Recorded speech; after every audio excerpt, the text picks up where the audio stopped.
Dad, let's play some catch.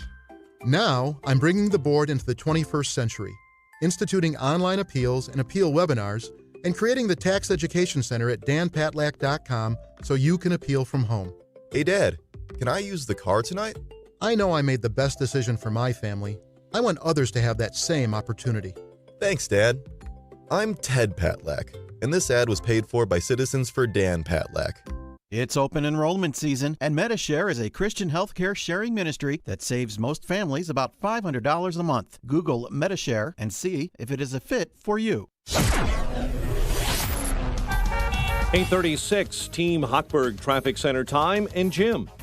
Inbound Ryan traffic is heavy due to a number of earlier issues. One of the latest ones being a fuel leak involving a truck right around 59th Street. The trip time from 95th Street to downtown Chicago has gone back up. It's about 45 minutes from 95th to downtown. Outbound, it's 14 minutes.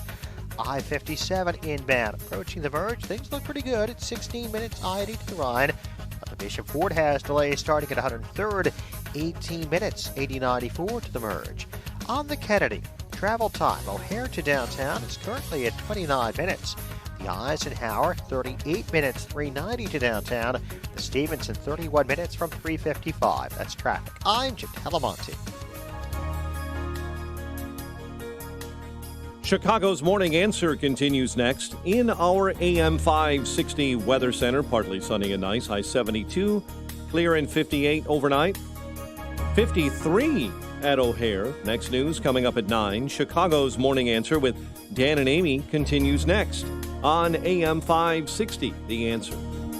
Listen to AM 560, The Answer, online at 560theanswer.com, on the AM 560 mobile app, on your Alexa-powered smart speaker, on TuneIn, iHeart, and radio.com. Only the biggest stories, only the biggest guests, and only the biggest opinions. This is AM 560, The Answer. Top of the morning, Dan and Amy. We got pronouncements from the WHO as well as the CDC yesterday. WHO saying that the best estimates indicate roughly 1 in 10 people worldwide may have been infected by the coronavirus, which would make that more than 20 times the number of confirmed cases. Also, the CDC through its executive director, the WHO through its executive director, Dr. Michael Ryan, suggested that we're in for a hell of a ride the world over in the coming months with respect to COVID.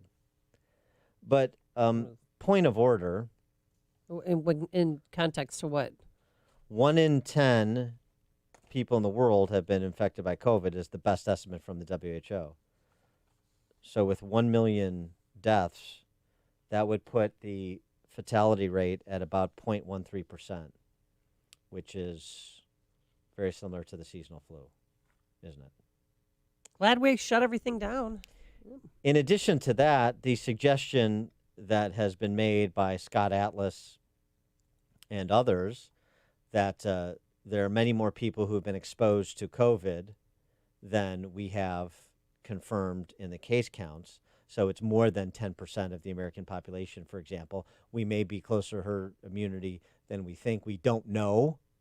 But the combination of moving in the direction of herd immunity through those who get infected and then recover, combined with obviously the prospect of a vaccine, gets us on the other side of this. Well, that was the criticism of the CDC by Scott Atlas was criticized by Fauci.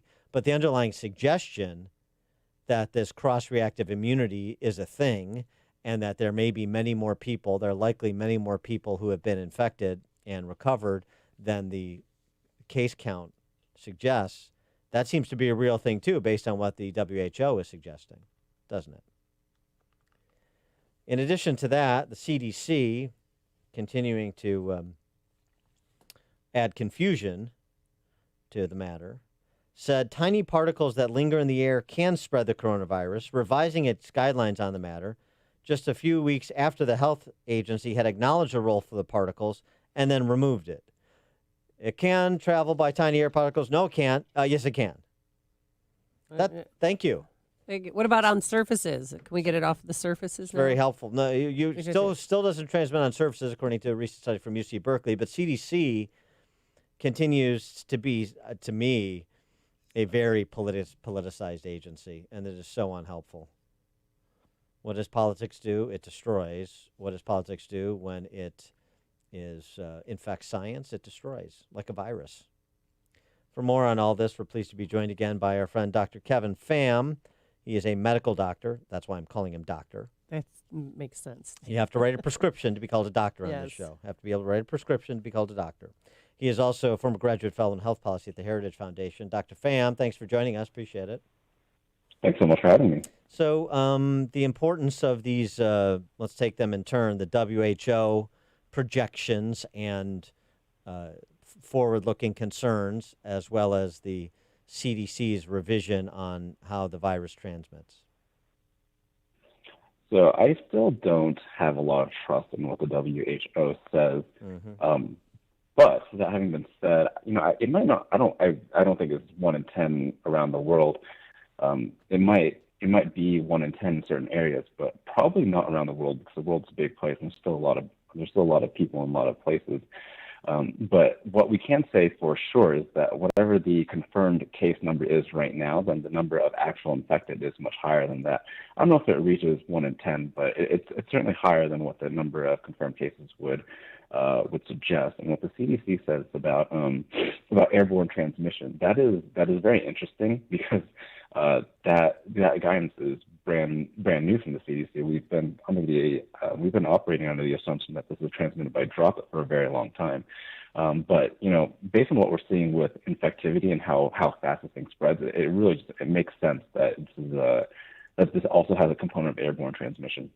Well, now I wanted to ask you, because I saw you tweeted about this last night about President Trump, and he briefly, when he was standing on the Truman balcony, took off his mask. It was a photo op, but the left went on fire because they said he went into a building with 350 employees, and how dare he? What do you make of what he did? Taking off that mask, I don't understand why anyone is mad about this. He was standing on the portico. There was no one around him. It was a photo opportunity in which we saw that there's no one around him. So he can take off a mask and it'll be perfectly fine. Oh, yeah, and it's also Dr. Pham, he's Typhoid Mary. Dr. Pham, he's Typhoid Mary. You're supposed to get hysterical. I am honestly hysterical about the hysteria, because it is getting to be a little tedious these days. Well, but, he said... he went on to say that he could be, symptom-free or immune from this, but we're only, 4 days in? He got it probably Thursday, Friday, Saturday, Sunday, Monday. All right, 6 days in. When is he going to be clear and out of the woods? Out of the woods, probably going to be in about 3 to 4 days. His doctors have said they're going to wait until this weekend to really be certain about this. But right now is actually the critical period in the disease course. Between 5 and 7 days, it's usually when things either begin to get better or take a sudden turn for the worse.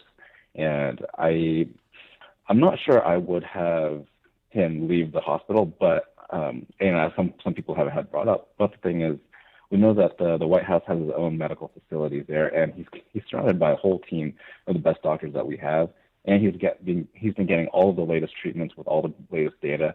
So I think he's in pretty good hands right now.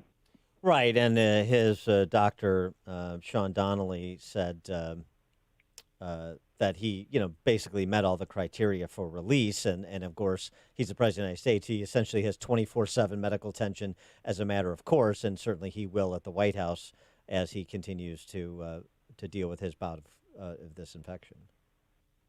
Certainly, and the main thing that I would be worried about is that there are certain inflammatory markers that we've seen tracks best with rapidly deteriorating disease, and I don't know if they can get those labs from the White House, but getting his lab samples from the White House to the hospital is not going to take very long. So even if the worst should happen, even if the absolute worst should happen, short of dying, then he'll have rapid access to a hospital facility anyway. So, again, I think he's in pretty good hands right now. Well, let's talk about... I think he's...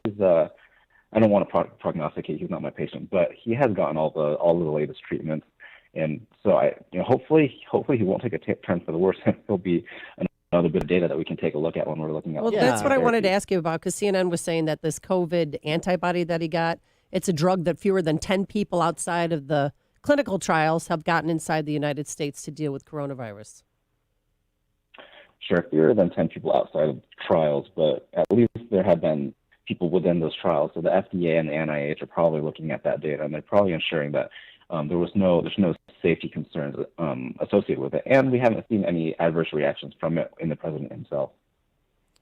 You're talking about the monoclonal antibodies from Regeneron, right? Right, that one. Yeah. Okay. In addition to remdesivir and dexamethasone. I mean, obviously we got enough people playing doctor based on their internet medical degrees. So I don't want to get you into this trap too. He's got this experienced team of medical doctors. I mean, good grief, there were 24 of them at the press conference over the weekend. How many doctors do you need? But I mean, there's, everybody wants to question everything. Remdesivir, dexamethasone. Why did they do that? What does that indicate? The pursuit of emergency use authorization for the Regeneron monoclonal antibody. I mean, is any of that particularly remarkable to you? None of it is particularly remarkable. I'm sure an EUA for the polyclonal antibodies will be forthcoming, especially if they've deemed it safe enough to use for the president. And the science makes a lot of sense. Polyclonal antibodies are basically a product improved convalescent plasma. It's just you don't have to get it from a person who's had it. They just develop it themselves. So it could be forthcoming. Hopefully it's had an effect, and because it could be a potentially very helpful drug in this pandemic fight. Where are we in terms of your understanding of the efficacy of masks, the importance of masks? Because I'm looking at a bunch of charts. These are the gentlemen and ladies over at rationalground.com. These are a bunch of people who do chart porn for a living. They're numbers geeks and statisticians, and some with public health backgrounds. And you look at Miami-Dade County, and you look at Hawaii, and you look at L.A., Orange, Ventura, San Diego counties, and you look at Kansas and New York City, and you look at West Virginia, and you look at Mississippi and the Philippines, and you look at Peru, and you look at Spain and France, and you look at Sweden and Israel. And what you find is they track the mask mandates and the case incidents. And what you find is, case incidence spikes despite mask mandates. Now, I'm not advancing the logical fallacy of one thing necessarily having anything to do with the other, but certainly the idea that masks are some sort of prophylactic, the way they're being advertised in the same way that the COVID-19 as a death sentence is being advertised, that just doesn't bear out in terms of the real world on the ground experience. And so we know going into this, there was very thin science on masks as preventing the spread. And I wonder if we've gotten any update on that suggests that this is something that is as critically important as Dr. Redfield over at CDC suggests it is. There still hasn't been any really hard science that says that masks work, especially for what we're being told that they work for. As we've talked about before, I'm very pro-mask, but I do recognize there's no hard science that says that they're going to be as effective as people make them out to be. And they're actually not, I can say for sure that they're not as effective as people make them out to be. People had been criticizing the president for not wearing a mask, and if he was wearing a mask, and this would have been prevented, probably this would not have been prevented even if he was wearing a mask, because that's not how they're working. That's not how that we're trying to get them to work in this circumstance.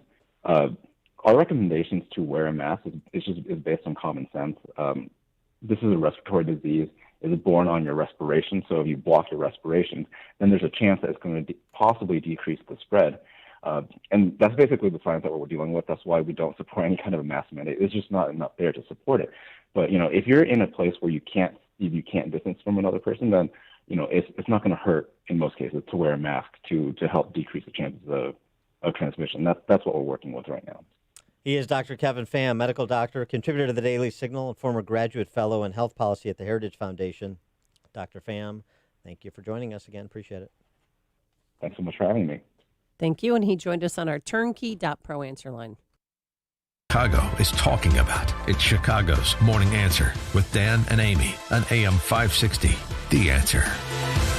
Tell me why Relief Factor is so successful in lowering or eliminating pain. I'm often asked that question. Pete and Seth Talbot, the father-son owners of Relief Factor, tell me they believe our bodies were designed to heal. That's right, designed to heal. And I agree with them. The doctors who formulated Relief Factor for them selected the 4 best ingredients, yes, 100% drug-free ingredients, that each help your body deal with inflammation. Each of the 4 ingredients deals with inflammation from a different metabolic pathway. That's right there, approaching from 4 different angles may very well be why so many people find such wonderful relief. If you have back pain, shoulder, neck, hip, knee, or foot pain from exercise or just getting older, you should order the 3-week Quick Start, discounted to only $19.95 to see if it'll work for you. I think it could.